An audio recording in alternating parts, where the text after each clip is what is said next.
Serdadu-serdadu wali negeri membawa Yesus ke gedung pengadilan. Mereka menanggalkan pakaiannya dan mengenakan jubah ungu kepadanya. Mereka menganyam sebuah mahkota duri dan menaruhnya di atas kepalanya. Kemudian mereka membawa dia keluar untuk disalibkan. Maka sampailah mereka di suatu tempat yang bernama Golgota, artinya tempat tengkorak. Lalu mereka memberi dia minum anggur bercampur empedu. Setelah ia mengecapnya, ia tidak mau meminumnya. Sesudah menyalibkan dia, mereka membagi-bagi pakaiannya dengan membuang undi. Dan di atas kepalanya terpasang tulisan, "Inilah Yesus, Raja orang Yahudi." Mulai dari jam 12, kegelapan meliputi seluruh daerah itu sampai jam 3.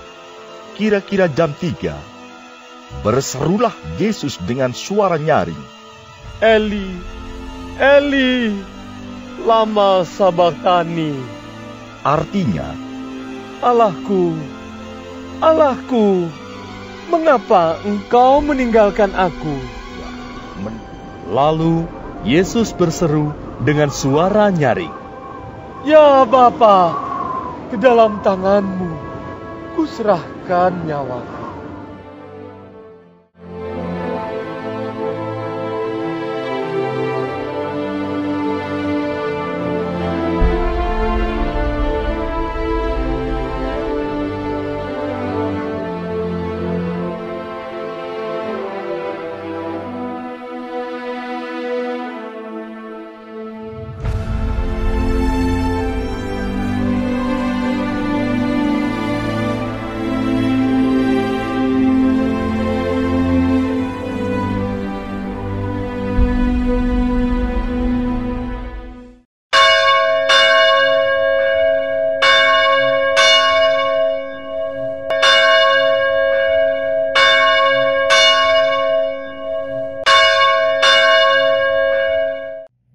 Saudara-saudara yang dikasihi Tuhan Yesus Kristus, pada hari ini tibalah kita pada puncak peringatan dan penghayatan sengsara dan kematian Tuhan Yesus Kristus.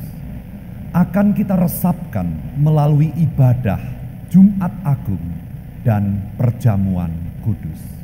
Kiranya melalui ibadah dan perjamuan kudus pada hari ini membuat kita benar-benar merasakan besarnya kasih Tuhan yang akan mengubahkan kehidupan kita, dan juga membuat kita bertekad untuk membalas kasih sebagaimana yang dikehendaki Tuhan kepada sesama manusia. Nah, saudara yang dikasihi Tuhan Yesus Kristus, marilah kita persiapkan hati kita untuk mengikuti ibadah Jumat Agung dan perjamuan kudus. Marilah ibadah kita mulai. Bahwa pertolongan kita adalah di dalam nama Allah yang menciptakan langit dan bumi, Allah yang tidak pernah meninggalkan karyanya, serta Allah yang senantiasa setia kepada perjanjiannya kekal sampai selama-lamanya. Turunlah atas saudara sekalian kasih karunia dan damai sejahtera dari Allah Bapa dan Tuhan Yesus Kristus. Amin.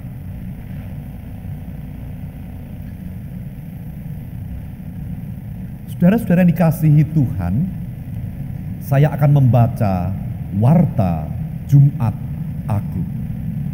Di dalam Injil Lukas pasal yang ke-23, ayat 44 sampai dengan 49.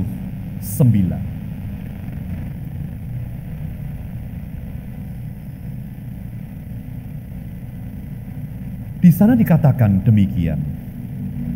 Ketika itu hari sudah kira-kira jam 12. Lalu kegelapan meliputi seluruh daerah itu sampai jam 3.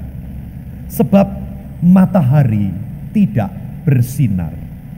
Dan tabir bait suci terbelah 2. Lalu Yesus berseru dengan suara nyaring, "Ya Bapa, ke dalam tangan-Mu kuserahkan nyawaku." Dan sesudah berkata demikian, ia menyerahkan nyawanya. Ketika kepala pasukan melihat apa yang terjadi, ia memuliakan Allah, katanya, "Sungguh orang ini adalah orang benar." Dan sesudah seluruh orang banyak yang datang berkerumun di situ untuk menonton, untuk tontonan itu, melihat apa yang terjadi itu, pulanglah mereka sambil memukul-mukul diri. Semua orang yang mengenal Yesus dari dekat, termasuk perempuan-perempuan yang mengikuti Dia dari Galilea, berdiri jauh-jauh dan melihat semuanya itu. Saudara-saudara, mari kita naikkan pujian dari Kidung Jemaat 169, bait yang pertama sampai dengan yang ketiga. Memandang salib Rajaku.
Setelah Yesus mengatakan semuanya itu, keluarlah ia dari situ bersama-sama dengan murid-muridnya, dan mereka pergi ke seberang sungai Kidron. Di situ ada suatu taman, dan ia masuk ke taman itu bersama-sama dengan murid-muridnya. Yudas yang mengkhianati Yesus tahu juga tempat itu, karena Yesus sering berkumpul di situ dengan murid-muridnya. Maka datanglah Yudas juga ke situ dengan sepasukan prajurit dan penjaga-penjaga bait Allah yang disuruh oleh imam-imam kepala dan orang-orang Farisi, lengkap dengan lentera, suluh, dan senjata. Maka Yesus yang tahu semua yang akan menimpa dirinya, maju ke depan dan berkata kepada mereka, "Siapakah yang kamu cari?" Jawab mereka, "Yesus dari Nazaret." Katanya kepada mereka, "Akulah dia." Yudas yang mengkhianati dia berdiri juga di situ bersama-sama mereka. Ketika ia berkata kepada mereka, "Akulah dia," mundurlah mereka dan jatuh ke tanah. Maka ia bertanya pula, "Siapakah yang kamu cari?" Kata mereka, "Yesus dari Nazaret." Jawab Yesus, "Telah kukatakan kepadamu, akulah dia. Jika aku yang kamu cari, biarkanlah mereka ini pergi." Demikian hendaknya supaya genaplah firman yang telah dikatakannya, "Dari mereka yang engkau serahkan kepadaku, tidak seorang pun yang kubiarkan binasa." Lalu Simon Petrus yang membawa pedang menghunus pedang itu, menetakkannya kepada hamba imam besar dan memutuskan telinga kanannya. Nama hamba itu Malkus. Kata Yesus kepada Petrus, "Sarungkan pedangmu itu. Bukankah aku harus minum cawan yang diberikan Bapa kepadaku?" Maka pasukan prajurit serta perwiranya dan penjaga-penjaga yang disuruh orang Yahudi itu menangkap Yesus dan membelenggu dia. Lalu mereka membawanya mula-mula kepada Hanas, karena Hanas adalah mertua Kayafas, yang pada tahun itu menjadi imam besar. Dan Kayafaslah yang telah menasihatkan orang-orang Yahudi, adalah lebih berguna jika satu orang mati untuk seluruh bangsa. Simon Petrus dan seorang murid lain mengikuti Yesus. Murid itu mengenal imam besar, dan ia masuk bersama-sama dengan Yesus ke halaman istana imam besar. Tetapi Petrus tinggal di luar, dekat pintu. Maka murid lain tadi yang mengenal imam besar kembali keluar, bercakap-cakap dengan perempuan penjaga pintu, lalu membawa Petrus masuk. Maka kata hamba perempuan penjaga pintu kepada Petrus, "Bukankah engkau juga murid orang itu?" Jawab Petrus, "Bukan." Sementara itu, hamba-hamba dan penjaga-penjaga bait Allah telah memasang api arang, sebab hawa dingin waktu itu, dan mereka berdiri berdiam di situ. Juga Petrus berdiri berdiam bersama-sama dengan mereka. Maka mulailah imam besar menanyai Yesus tentang murid-muridnya dan tentang ajarannya. Jawab Yesus kepadanya, "Aku berbicara terus terang kepada dunia. Aku selalu mengajar di rumah-rumah ibadat dan di bait Allah, tempat semua orang Yahudi berkumpul. Aku tidak pernah berbicara sembunyi-sembunyi. Mengapakah engkau menanyai aku? Tanyailah mereka yang telah mendengar apa yang kukatakan kepada mereka. Sungguh, mereka tahu apa yang telah kukatakan." Ketika ia mengatakan hal itu, seorang penjaga yang berdiri di situ menampar mukanya sambil berkata, "Begitukah jawabmu kepada imam besar?" Jawab Yesus kepadanya, "Jikalau kataku itu salah, tunjukkanlah salahnya. Tetapi jikalau kataku itu benar, mengapakah engkau menampar aku?" Maka Hanas mengirim dia terbelenggu kepada Kayafas, imam besar itu. Simon Petrus masih berdiri berdiam. Kata orang-orang di situ kepadanya, "Bukankah engkau juga seorang muridnya?" Ia menyangkalnya, katanya, "Bukan." Kata seorang hamba imam besar, seorang keluarga dari hamba yang telinganya dipotong Petrus, "Bukankah engkau kulihat di taman itu bersama-sama dengan dia?" Maka Petrus menyangkalnya pula, dan ketika itu berkokoklah ayam. Maka mereka membawa Yesus dari Kayafas ke gedung pengadilan. Ketika itu hari masih pagi. Mereka sendiri tidak masuk ke gedung pengadilan itu, supaya jangan menajiskan diri, sebab mereka hendak makan Paskah. Sebab itu Pilatus keluar mendapatkan mereka dan berkata, "Apakah tuduhan kamu terhadap orang ini?" Jawab mereka kepadanya, "Jikalau ia bukan seorang penjahat, kami tidak menyerahkannya kepadamu." Kata Pilatus kepada mereka, "Ambillah dia dan hakimilah dia menurut hukum Tauratmu." Kata orang-orang Yahudi itu, "Kami tidak diperbolehkan membunuh seseorang." Demikian hendaknya supaya genaplah firman Yesus yang dikatakannya untuk menyatakan bagaimana caranya ia akan mati. Maka kembalilah Pilatus ke dalam gedung pengadilan, lalu memanggil Yesus dan bertanya kepadanya, "Engkau inikah raja orang Yahudi?" Jawab Yesus, "Apakah engkau katakan hal itu dari hatimu sendiri? Atau adakah orang lain yang mengatakannya kepadamu tentang aku?" Kata Pilatus, "Apakah aku seorang Yahudi?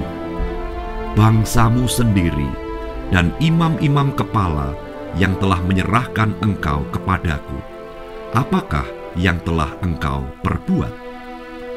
Jawab Yesus, "Kerajaanku bukan dari dunia ini.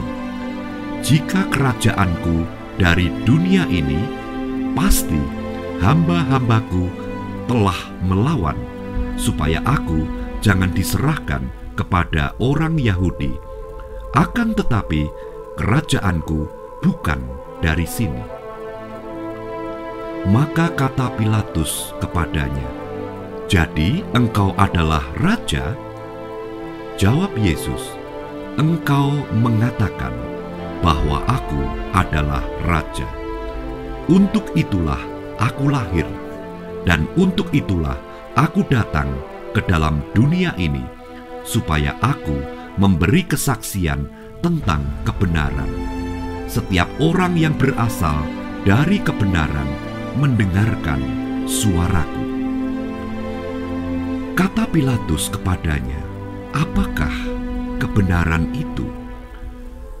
Sesudah mengatakan demikian, keluarlah Pilatus lagi mendapatkan orang-orang Yahudi dan berkata kepada mereka, "Aku tidak mendapati kesalahan apapun padanya.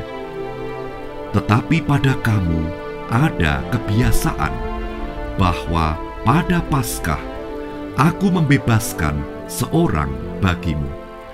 Maukah kamu supaya aku membebaskan raja orang Yahudi bagimu?" Mereka berteriak pula, "Jangan dia, melainkan Barabas."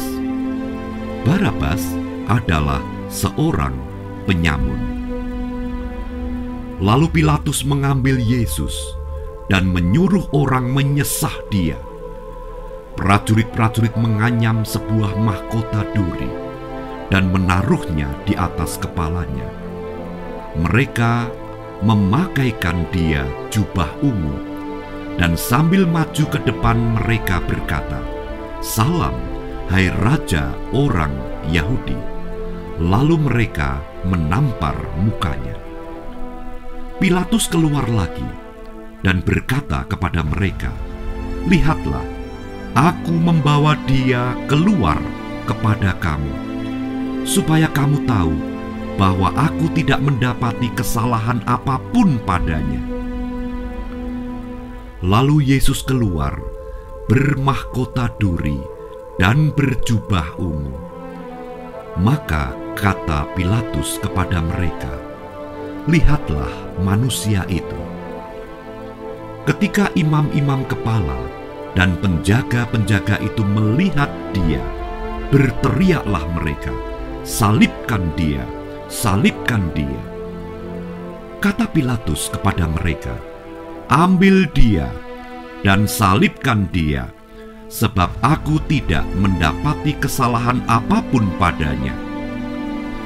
Jawab orang-orang Yahudi itu kepadanya, "Kami mempunyai hukum, dan menurut hukum itu ia harus mati, sebab ia menganggap dirinya sebagai anak Allah." Ketika Pilatus mendengar perkataan itu, bertambah takutlah ia. Lalu ia masuk pula ke dalam gedung pengadilan dan berkata kepada Yesus, "Dari manakah asalmu?" Tetapi Yesus tidak memberi jawab kepadanya. Maka kata Pilatus kepadanya, "Tidakkah engkau mau bicara dengan aku? Tidakkah engkau tahu bahwa aku berkuasa untuk membebaskan engkau dan berkuasa juga untuk menyalibkan engkau?" Jawab Yesus, "Engkau tidak mempunyai kuasa apapun terhadap aku, jikalau kuasa itu tidak diberikan kepadamu dari atas. Sebab itu, dia yang menyerahkan aku kepadamu lebih besar dosanya." Sejak itu, Pilatus berusaha untuk membebaskan dia. Tetapi orang-orang Yahudi berteriak, "Jikalau engkau membebaskan dia, engkau bukanlah sahabat Kaisar. Setiap orang yang menganggap dirinya sebagai raja, ia melawan Kaisar." Ketika Pilatus mendengar perkataan itu, ia menyuruh membawa Yesus keluar, dan ia duduk di kursi pengadilan di tempat yang bernama Litosrotos, dalam bahasa Ibrani Gabata. Hari itu ialah hari persiapan Paskah. Kira-kira jam 12, kata Pilatus kepada orang-orang Yahudi itu, "Inilah rajamu." Maka berteriaklah mereka, "Enyahkan dia, enyahkan dia, salibkan dia." Kata Pilatus kepada mereka, "Haruskah aku menyalibkan rajamu?" Jawab imam-imam kepala, "Kami tidak mempunyai raja selain daripada Kaisar." Akhirnya, Pilatus menyerahkan Yesus kepada mereka untuk disalibkan. Mereka menerima Yesus. Sambil memikul salibnya, ia pergi keluar ke tempat yang bernama Tempat Tengkorak, dalam bahasa Ibrani Golgota. Dan di situ ia disalibkan mereka, dan bersama-sama dengan dia disalibkan juga dua orang lain, sebelah menyebelah, Yesus di tengah-tengah. Dan Pilatus menyuruh memasang juga tulisan di atas kayu salib itu, bunyinya, "Yesus orang Nazaret, Raja orang Yahudi." Banyak orang Yahudi yang membaca tulisan itu, sebab tempat di mana Yesus disalibkan letaknya dekat kota, dan kata-kata itu tertulis dalam bahasa Ibrani, bahasa Latin, dan bahasa Yunani. Maka kata imam-imam kepala orang Yahudi kepada Pilatus, "Jangan engkau menulis Raja orang Yahudi, tetapi bahwa ia mengatakan, 'Aku adalah Raja orang Yahudi.'" Jawab Pilatus, apa yang kutulis tetap tertulis. Sesudah prajurit-prajurit itu menyalibkan Yesus, mereka mengambil pakaiannya, lalu membaginya menjadi 4 bagian untuk tiap-tiap prajurit 1 bagian. Dan jubahnya juga mereka ambil. Jubah itu tidak berjahit, dari atas ke bawah hanya 1 tenunan saja. Karena itu mereka berkata kepada orang lain, "Janganlah kita membaginya menjadi beberapa potong, tetapi baiklah kita membuang undi untuk menentukan siapa yang mendapatnya. Demikianlah hendaknya supaya genaplah yang ada tertulis dalam kitab suci. Mereka membagi-bagi pakaianku di antara mereka, dan mereka membuang undi atas jubahku." Hal itu telah dilakukan prajurit-prajurit itu.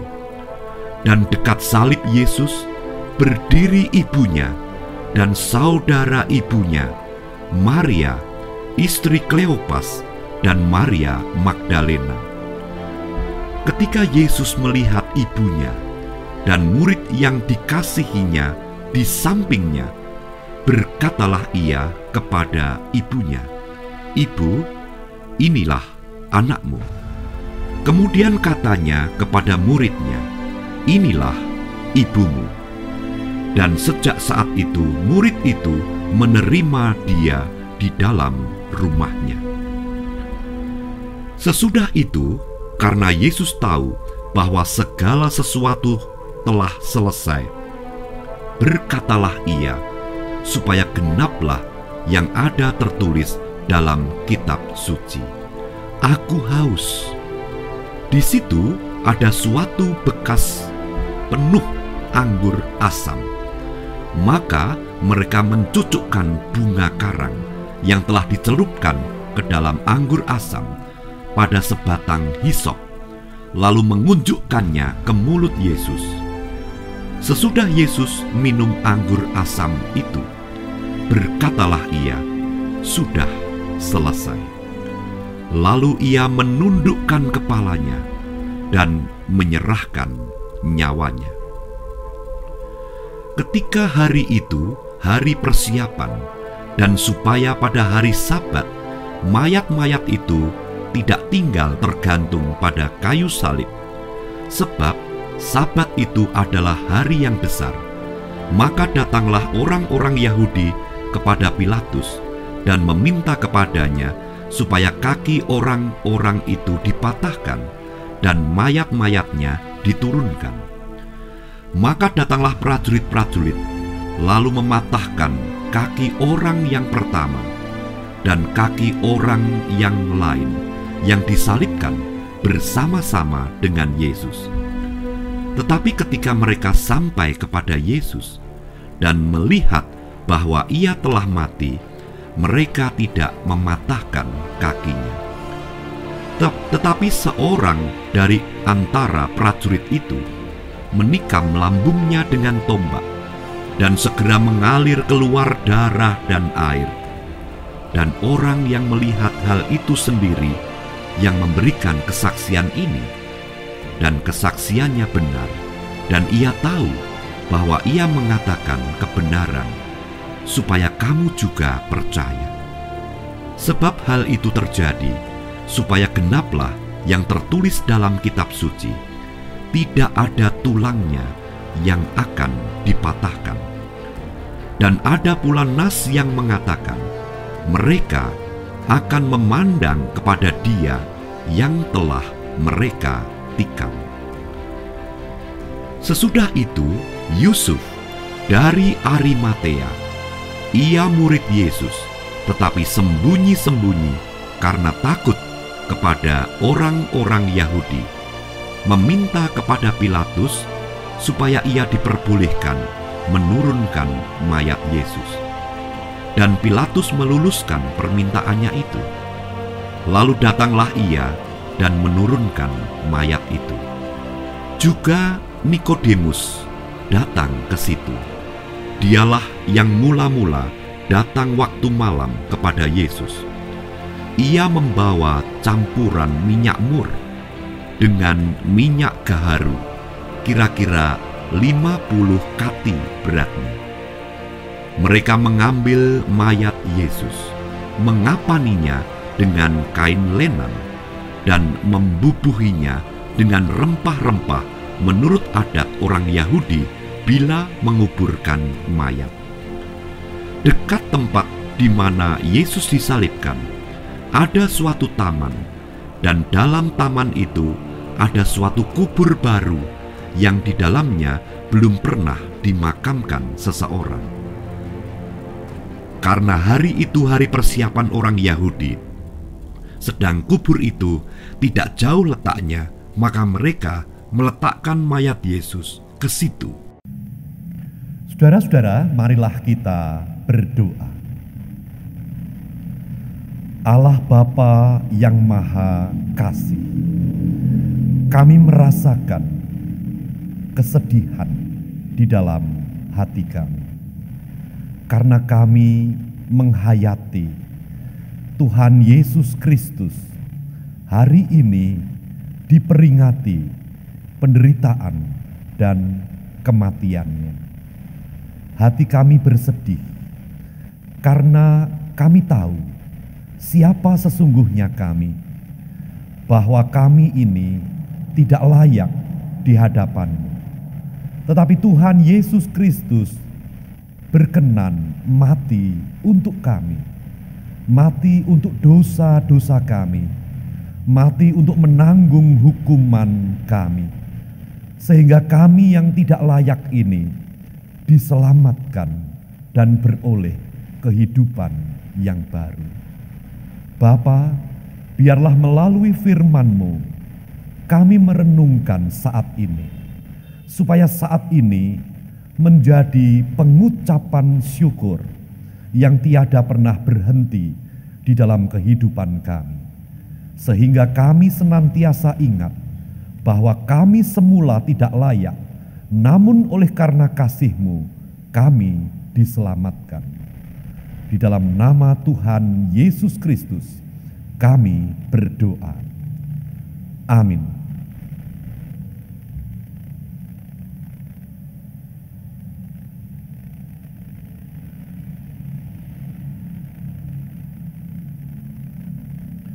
Saudara-saudara dikasihi Tuhan Yesus Kristus, firman Tuhan yang tadi kita dengar, yaitu pembacaan yang panjang dari seluruh pasal 18 dan seluruh pasal 19.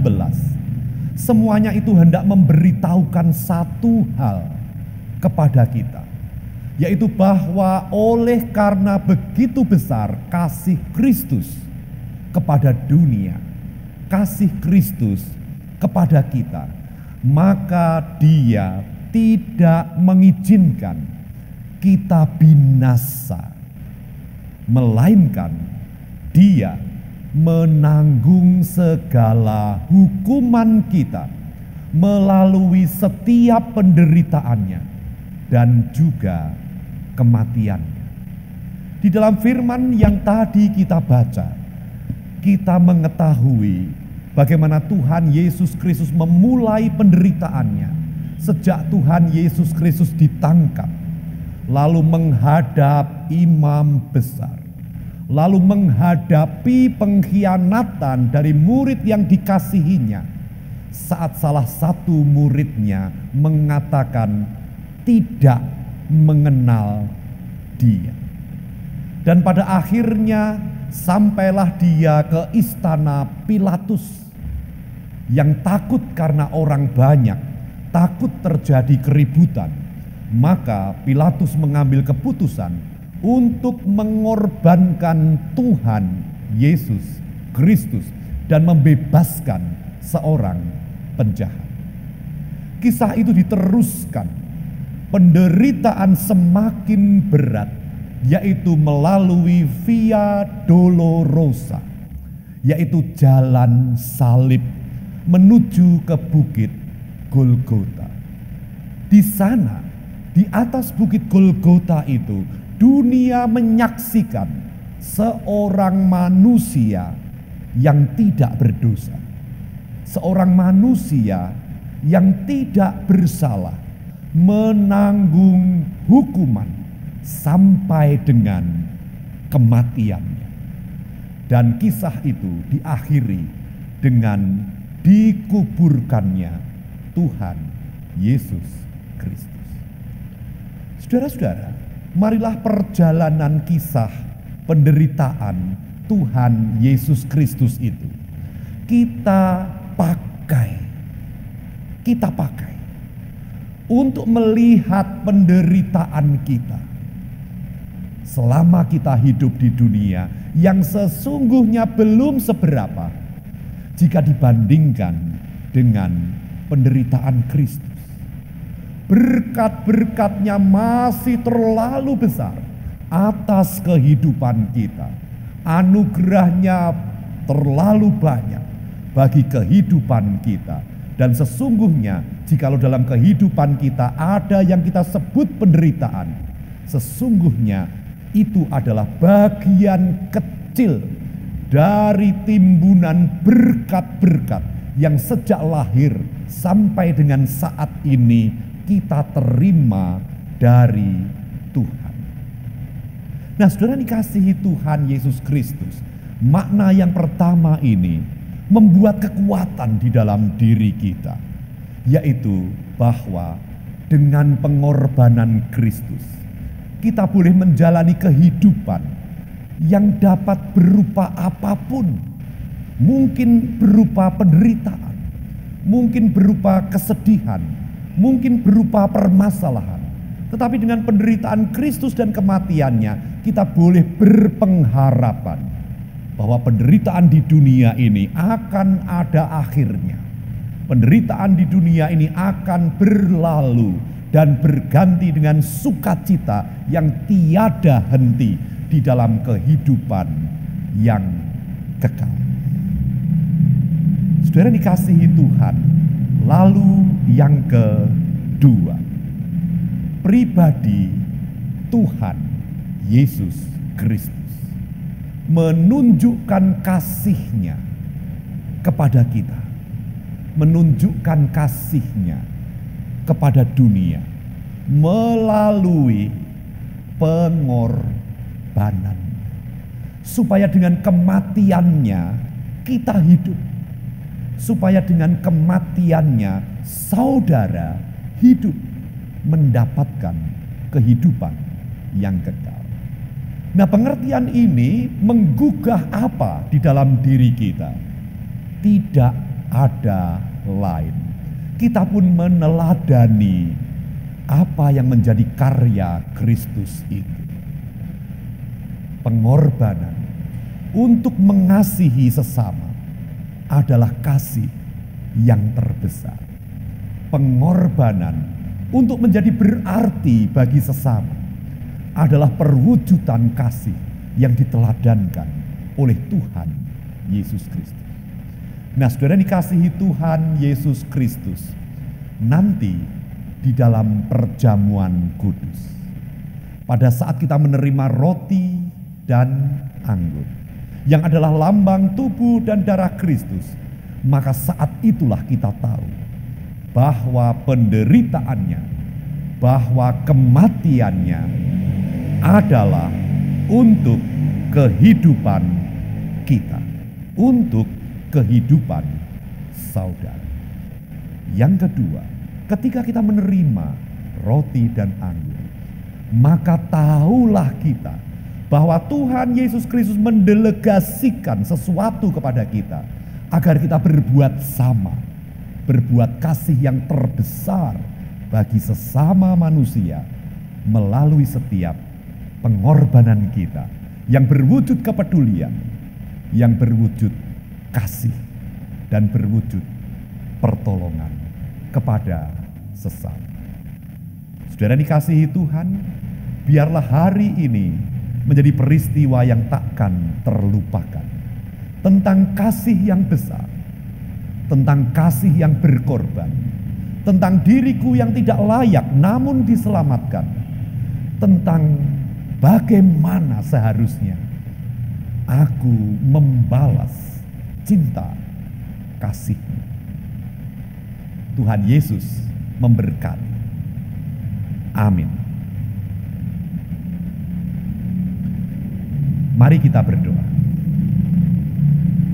Bapa, kiranya melalui firman-Mu yang menunjukkan kepada kami sederetan peristiwa penderitaanmu dan kematianmu di kayu salib, memberi arti bagi hidup kami, agar kami berubah, agar kami mengerti apa yang harus kami lakukan.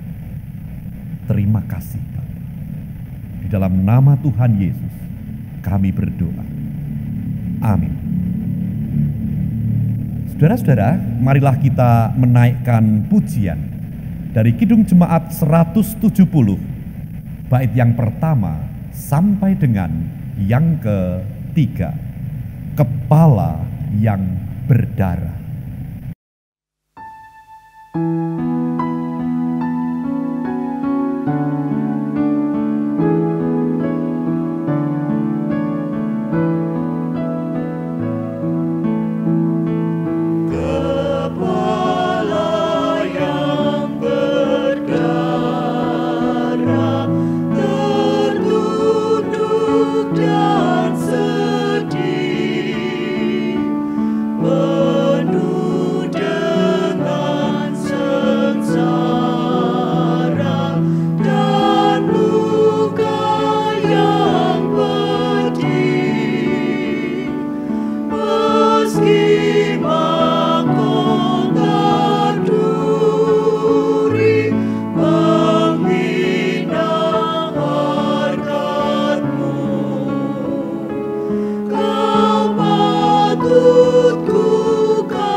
Saudara-saudara dikasihi Tuhan Yesus Kristus, supaya perjamuan kudus ini mendatangkan berkat dan penghiburan bagi kehidupan kita, marilah kita menguji hati kita terlebih dahulu akan 3 hal. Yang pertama, kita perlu merenungkan dosa-dosa kita dan menyesali dosa-dosa itu di hadapan Tuhan. 2, kita perlu menguji hati kita. Apakah kita percaya bahwa semua dosa kita telah diampuni oleh sengsara dan kematian Tuhan Yesus Kristus di kayu salib? 3. Kita perlu menguji hati kita. Apakah ada kesungguhan hati untuk mengucap syukur kepada Allah melalui kehidupan kita? Semua orang yang hatinya didapati ada kesaksian yang demikian sudah tentu diterima oleh Tuhan di dalam kasih dan dianggap layak untuk mendapat bagian dalam perjamuan Tuhan. Sebaliknya, barang siapa yang didapati di dalam hatinya tidak ada kesaksian yang demikian, kepadanya perjamuan itu mendatangkan hukuman bagi dirinya sendiri. Oleh karena itu saya sebagai hamba Tuhan Yesus Kristus menasihati, barang siapa masih mengeraskan hatinya di dalam dosa, atau yang hidupnya menjadi batu sandungan, sebelum bertobat tidak diperbolehkan ikut dalam perjamuan Tuhan. Tetapi semua orang yang percaya kepada Tuhan Yesus Kristus dengan sungguh-sungguh jangan berkecil hati. Sebab yang diperbolehkan mengikuti perjamuan kudus bukanlah orang yang tanpa dosa, melainkan orang berdosa yang memohon pengampunan kepada Tuhan Yesus Kristus dengan sungguh-sungguh menyesal akan dosa-dosanya. Saudara-saudara, di dalam kita bersekutu dalam perjamuan kudus ini, kita harus mengingat akan Tuhan Yesus Kristus, yaitu 1. Supaya kita mengingat akan sengsara dan kematian Tuhan. Karena perjamuan kudus adalah gambar serta tanda Tuhan Yesus Kristus yang disalib. Ia menderita sengsara dari lahir sampai matinya karena dosa kita. Hukuman kita dipikulnya supaya kita dibebaskan dengan sempurna. 2. Supaya kita percaya bahwa Tuhan Yesus Kristus dikorbankan untuk menolong kita, maka Tuhan menetapkan perjamuan kudus. Pada waktu malam menjelang ia diserahkan, ia mengambil roti, memecah-mecahkannya, lalu memberikannya kepada murid-muridnya seraya berkata, "Inilah tubuhku yang dikorbankan bagi kamu. Perbuatlah ini menjadi peringatan akan aku." Kemudian ia mengambil cawan dan sesudah mengucap syukur, lalu diberikannya kepada murid-muridnya seraya berkata, "Minumlah kamu semua dari cawan ini, sebab inilah darahku, darah perjanjian baru yang ditumpahkan bagi banyak orang untuk mengampuni dosa." Sabda Tuhan Yesus Kristus kepada para murid itu berlaku bagi setiap orang percaya sampai saat ini. Tuhan Yesus menyatakan kepada semua orang bahwa tubuhnya yang dikorbankan dan darahnya yang ditumpahkan adalah untuk keselamatan setiap orang yang menjadi miliknya. 3. Supaya kita mengakui bahwa setiap orang percaya dipersekutukan dengan tubuhnya dan wajib saling mengasihi serta tolong-menolong. Saudara-saudara, yang diperkenankan mengikuti perjamuan kudus adalah saudara-saudara yang telah sidi atau baptis dewasa. Marilah kita berdoa.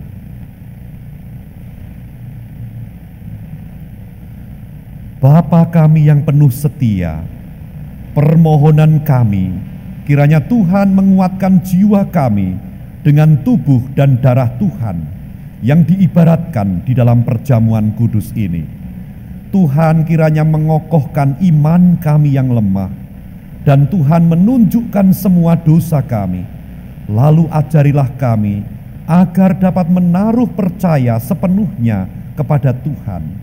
Ajarilah kami sehingga kami dapat mengucap syukur atas semua keadaan kami. Hati kami kiranya Tuhan beri kesukaan oleh karena pengampunan dan keselamatan dari Tuhan. Bimbinglah agar kami senantiasa bertumbuh di dalam kasih melalui makanan rohani ini, supaya kami selalu memuliakan Tuhan.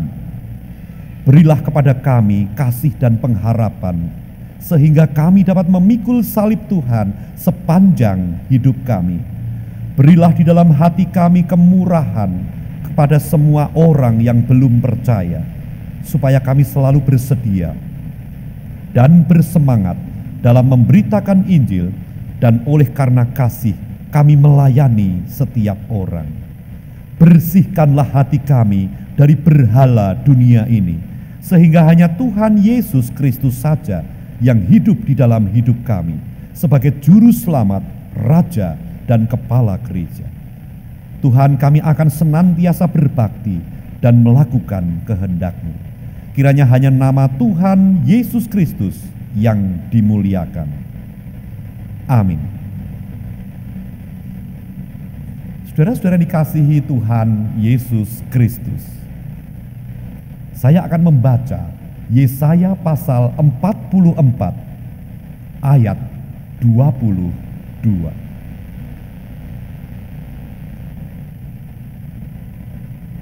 Di sana dikatakan demikian: Aku telah menghapus segala dosa pemberontakanmu seperti kabut diterbangkan angin, dan segala dosamu seperti awan yang bertiup.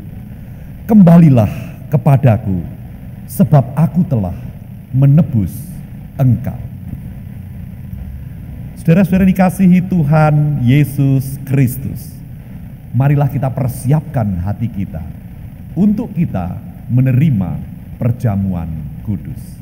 Kita naikkan pujian dari Kidung Jemaat nomor 33, bait yang pertama dan kedua. Suaramu ku dengar.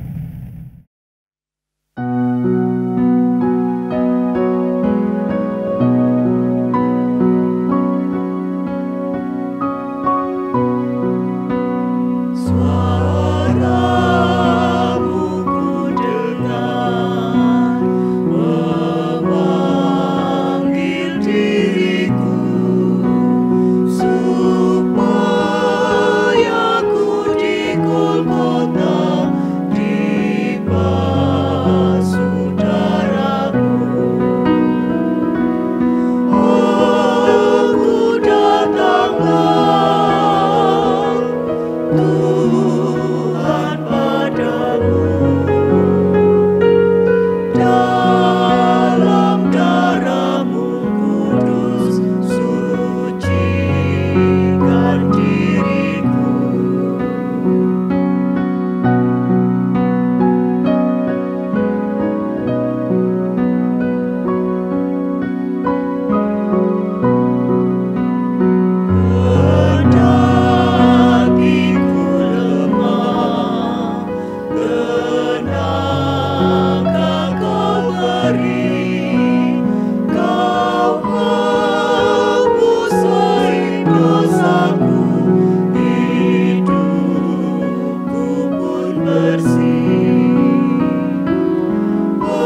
Saudara-saudara, ambillah roti saudara.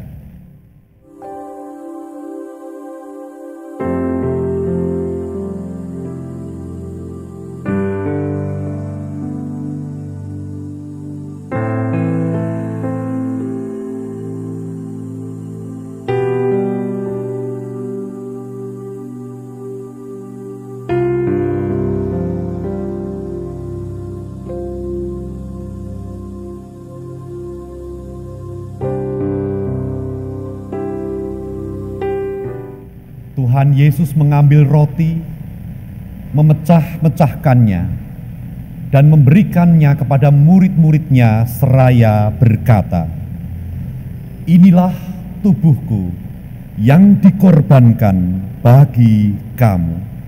Perbuatlah ini menjadi peringatan akan aku." Saudara-saudara, makanlah.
Saudara-saudara, ambillah minuman saudara.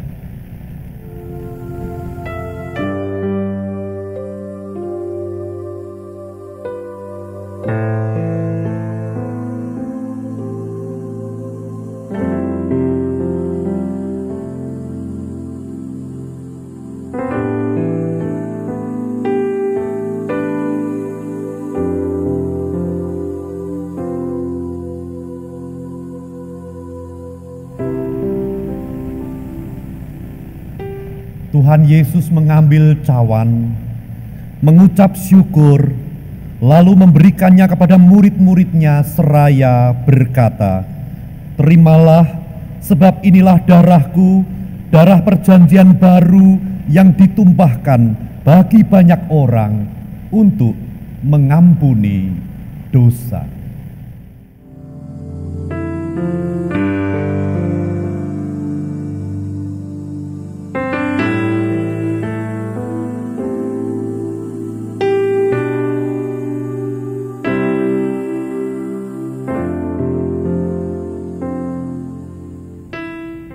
Saudara-saudara, minumlah.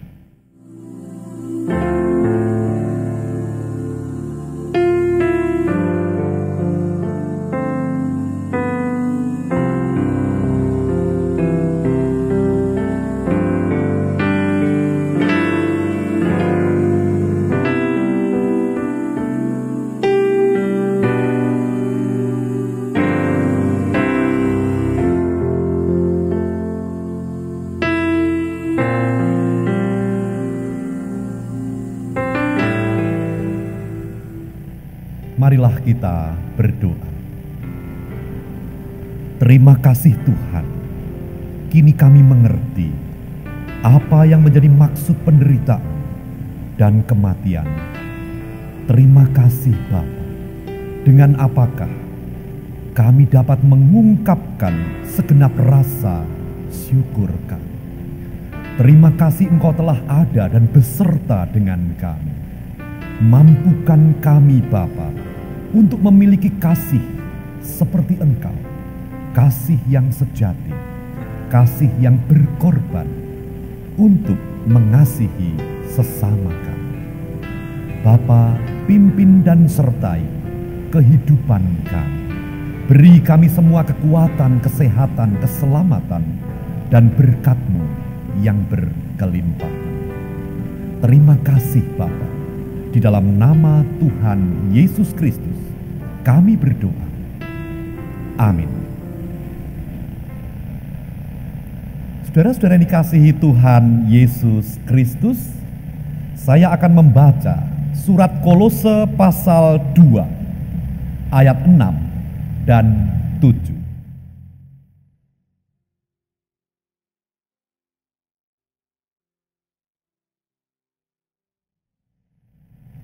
Di sana dikatakan demikian, kamu telah menerima Kristus Yesus Tuhan kita.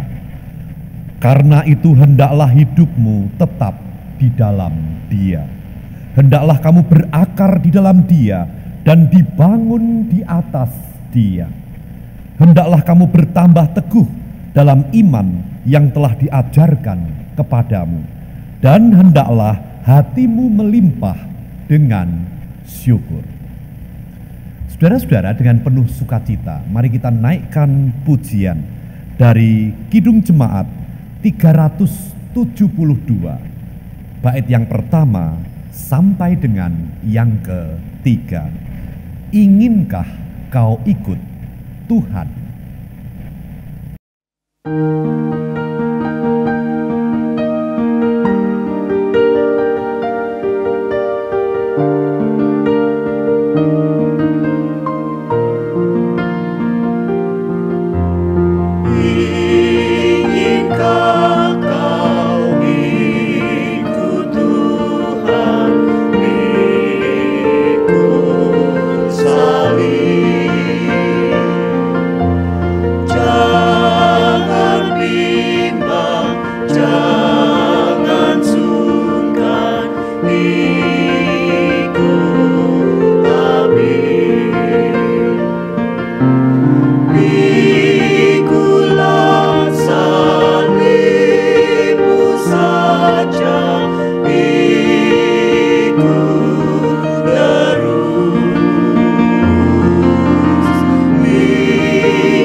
Saudara-saudara yang dikasihi Tuhan Yesus Kristus, kiranya penderitaan dan kematian Tuhan Yesus Kristus memberi kekuatan kepada kita di dalam kita masih harus menjalani kehidupan yang sedemikian. Kehidupan yang mengharuskan kita lebih berhati-hati dan menjaga kesehatan. Kiranya dengan penderitaan dan kematian Kristus membuat kita kuat dan kita makin percaya bahwa Tuhan Yesus Kristus yang kita sembah bukan Tuhan yang tidak pernah merasakan penderitaan, tetapi yang berkenan menderita untuk menolong kita. Saudara-saudara, marilah kita berdoa.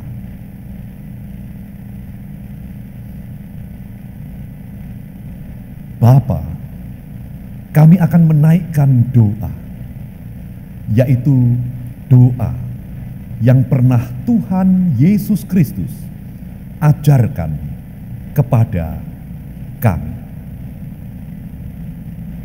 Bapa kami yang di sorga, dikuduskanlah namamu, datanglah kerajaanmu, jadilah kehendakmu di bumi seperti di sorga. Berilah kami pada hari ini makanan kami yang secukupnya, dan ampunilah kami akan kesalahan kami, seperti kami juga mengampuni orang yang bersalah kepada kami. Dan janganlah membawa kami ke dalam pencobaan, tetapi lepaskanlah kami daripada yang jahat.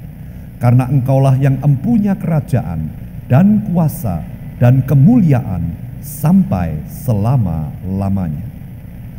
Amin.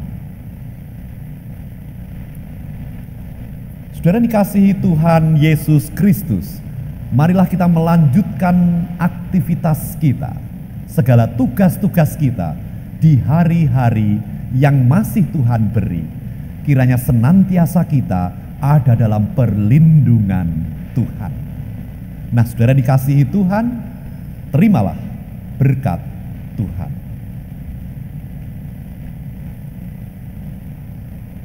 Tuhan memberkati engkau dan melindungi engkau. Tuhan menyinari engkau dengan wajah-Nya dan memberi engkau kasih karunia. Tuhan menghadapkan wajah-Nya kepadamu dan memberi engkau damai sejahtera. Amin. Saudara-saudara dikasihi Tuhan Yesus Kristus, mari kita akhiri ibadah Jumat Agung ini dengan menaikkan pujian dari Kidung Jemaat 175, bait yang pertama sampai dengan yang ketiga. Penebusku disalib.